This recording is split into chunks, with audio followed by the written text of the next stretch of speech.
이 골드만삭스라는 회사는 특히 우리나라 사람들에게는 정말로 유명한 회사인데 무려 20년 전 아직 한국 국력이 태동기에 있을 때 조만간 한국이 전 세계 2위 강대국이 된다는 그 충격적인 전망을 내놓았던 곳도 바로 이 금양말 골드만삭스입니다. 골드만삭스는 JP 몰건과 함께 전 세계에서도 가장 유명한 월스트리트 기업인데 그럼에도 의외로 우리가 이 골드만삭스에 대해서 알고 있는 스토리들이 거의 없습니다. 다들 엄청나게 똑똑하고 좋은 학교 나오고 빵빵한 배경을 가진 엘리트들이 모여 일하는 곳이라는 막연한 생각뿐 실제 그 내부 이야기를 들을 기회가 거의 없었는데 여기 얼마 전까지 무려 12년이 넘도록 골드만삭스의 CEO로 활동했던 남자, 재임 기간 동안 골드만삭스의 최전성기를 일궈 월가의 신이라고 불렸던 사람인 로이드 블랭크파인이 최근 출간한 그의 자서전을 읽어보면 단지 골드만삭스에 대해서만 몰랐던 많은 이야기를 들을 수 있는 게 아니라 이 사람이 어떻게 골드만삭스에 들어오게 되었고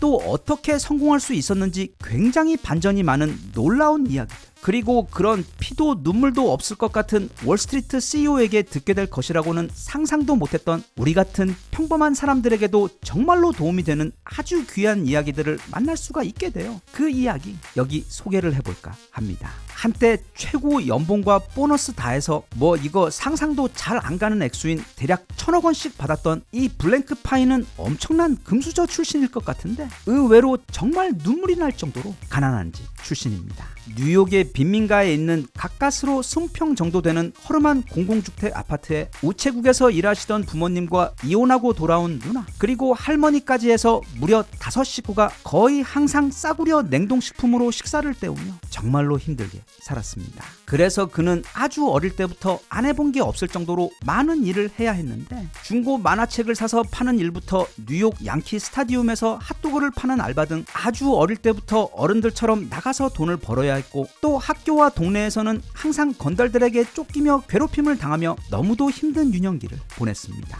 하지만 자신이 이런 환경에서 벗어날 수 있는 유일한 방법은 오직 공부뿐이라고 생각했던 그는 그런 어려운 환경에서도 열심히 공부해서 결국 제퍼슨 고등학교에서 최고 성적으로 졸업을 하게 됩니다. 그리고 바로 여기서 그의 인생의 첫 번째 전환점이 찾아오는데 당시 제퍼슨 고등학교는 전국에서도 가장 낮은 등급의 학교로 설령 거기서 최고 성적을 받았다고 한들 좋은 학교로 진학하는 게 가망이 크지 않았던 상황에서 그는 장난 반 허세 반으로 하버드에 원서를 넣었는데 그만 그게 합격이 되어버린 겁니다. 그도 가족들도 아무도 하버드 합격은 정말 꿈에도 생각하지 못하고 있었는데 그건 너무도 놀라운 사건이었다고 그는 회상합니다. 그리고 당연히 대학에 가서도 정말로 열심히 공부를 해서 하버드대는 물론 하버드 로스쿨까지 졸업을 한 후 뉴욕에 있는 로펌인 도노반 레저에 입사를 해서 세법 소송팀에서 사회생활을 시작하게 됩니다. 하지만 곧 법을 다루는 게 너무도 지루하고 자신이 원하던 삶이 아니라는 걸 깨닫게 된 그는 이제 그 대단한 하버드 졸업장에다 로펌 근무 경력까지 있겠다 자신있게 월가의 유명한 회사들에게 입사 원서를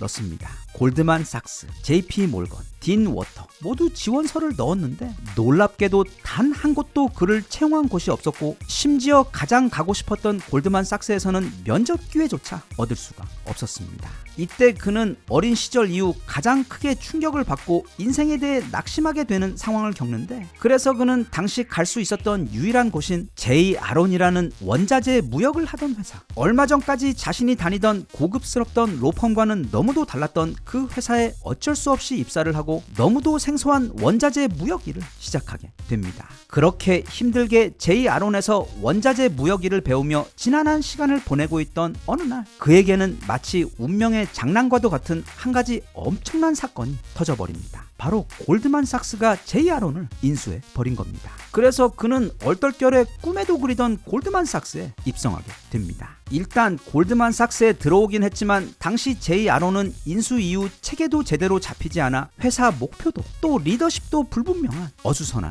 상황이었습니다. 그러자 그는 조직도상 권한이 모호해지자 마치 자신을 제이 아론 또는 골드만삭스의 최고 책임자라고 생각하고 주도적으로 일을 찾아 하기 시작합니다. 그런 마음 마음가짐으로 일을 착실하게 이어가자 그는 곧 일반 트레이딩 담당자에서 회사의 리스크 관리자로 역할이 대폭 높아지게 되고, 그렇게 회사의 리스크를 관리하는 책임자로 일을 하던 기간 동안 1994년 채권 대참사, 1997년 아시아 금융사태인 IMF 사건, 2001년 미국 9.11 테러 등을 거치며 놀라울 정도의 리스크 관리 능력을 보여주어 결국 2006년에는 골드만삭스의 새로운 CEO 자리에까지 올라가게 됩니다. 그리고 그가 CEO가 된 지 불과 2년 만에 그 충격적인 2008년 리만 브라더스 사태 또는 미국발 서브프라임 금융사태가 터지자 이때 골드만삭스는 크게 동요하며 엄청난 적자를 감당해야 했던 다른 경쟁 회사들과는 반대로 오히려 최대 흑자를 내면서 이제 월가에서는 그를 신이라고 부르는 지경까지 이르게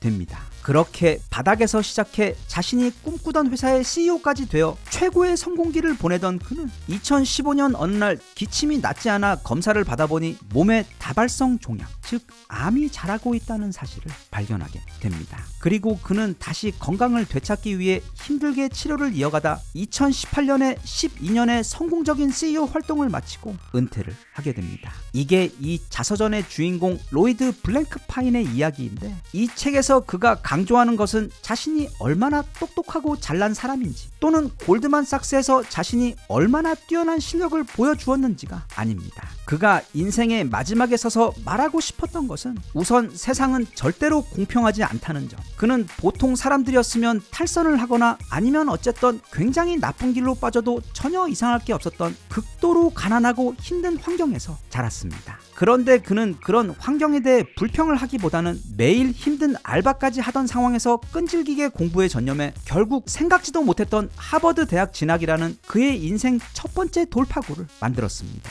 그리고 두 번째는 그렇게 좋은 대학을 나온다고 한들 그게 반드시 좋은 인생, 성공적인 커리어를 보장해주는 게 아니라는 점입니다. 그는 하버드대 졸업 이후 로펌에 들어가긴 했지만 거기서 매우 우울한 시간을 보냈습니다. 그래도 월급도 괜찮았고 또 회사에서 집과 머스탱 차도 제공해주는 등 대부분의 사람들이라면 그냥 안주하며 계속 그 길로 갔을 법한 상황이었는데, 그는 결국 자신이 원하던 일을 하기 위해 월스트리트의 문을 두드렸지만 그렇게 화려한 배경에도 불구하고 전부 다 떨어지고 말았습니다. 이때 그는 크게 낙심하게 됩니다. 가난하고 등급이 낮은 학교 출신으로 기적적으로 하버드에 들어갔지만 이번엔 또 반대로 하버드와 로펌 출신임에도 단 한 곳도 그를 원하는 곳이 없었던 참혹한 결과를 맞았던 것입니다. 하지만 바로 여기서 세 번째 중요한 점이 나오는데, 인생은 새옹지마라고 그렇게 반 억지로 들어간 그 종목조차 너무도 생소했던 원자재 무역회사인 제이 아론이 이게 무슨 신의 장난인지 갑자기 골드만삭스에 인수해 되어 버리면서 그는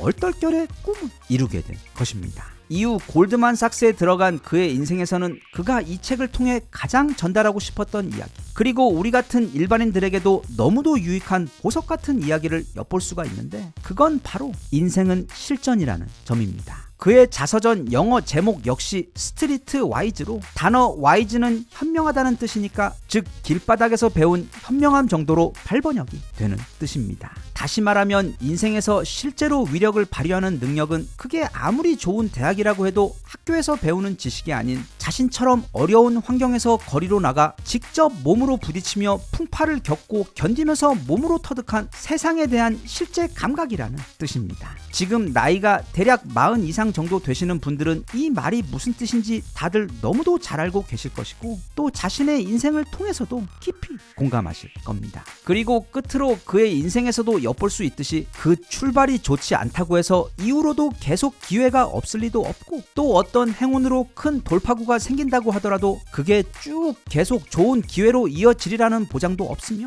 하지만 반대로 어떤 실패를 통해 어쩔 수 없이 가게 된 그 길이 나중에 돌아보니 내가 가장 원하던 곳으로 이어지는 가장 빠른 지름길이자 행운의 길이었다는 사실을 깨닫게 되는 일도 결코 드물지 않다는 것이 그가 이 책을 통해 꼭 하고 싶은 말이기 때문에, 이게 꼭 잘 나가던 대단한 월스트리트 CEO의 말이라고 너무 간단하게 치부해버리거나 무시하지 않고, 어쩌면 그의 출발은 우리 대부분의 사람들보다 더 어렵고 힘들었음에도 불구하고 그는 자신만의 방식으로 인생의 돌파구를 만들었고, 그리고 그 과정에서 깨닫게 된 소중한 인생의 지혜들을 이 책에 꾹꾹 눌러 불어 담아 우리에게 들려주고자 하고 있기 때문에 경제나 금융에 관심이 있으신 분들에게도 이건 매우 드문 살아있는 미국 월가의 근대 금융사를 그 내부에서 들여다볼 수 있는 엄청나게 흥미로운 책인 것에 더해 그것 외에도 실제 생존을 위한 지능에 관한 인생의 철학에 있어서도 정말로 유익하고 귀한 이야기들을 한가득 담고 있는 훌륭한 책이기 때문에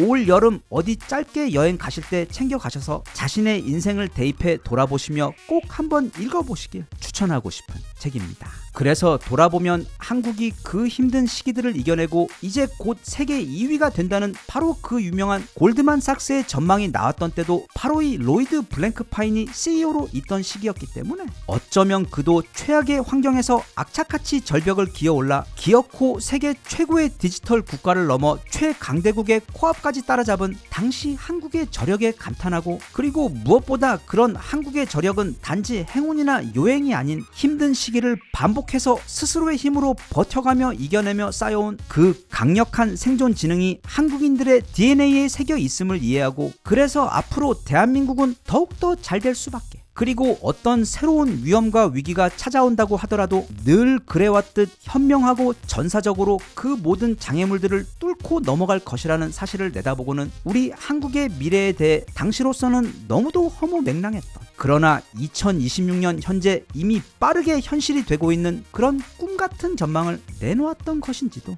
모르겠습니다.